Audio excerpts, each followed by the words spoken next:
to speak some words on this occasion.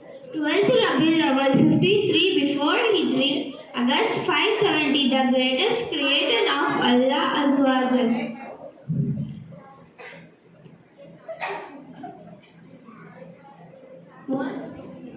was born in Makkah. According to many scholars, the birth of Nabi Sallallahu Alaihi Wasallam was announcement for the eradication of idolatry, spread of truth and justice among mankind, and eradication of oppression and cooperation. 12th Rabiul Awwal, 11th after Hijri, our beloved Nabi Sallallahu Alaihi Wasallam passed away. 12th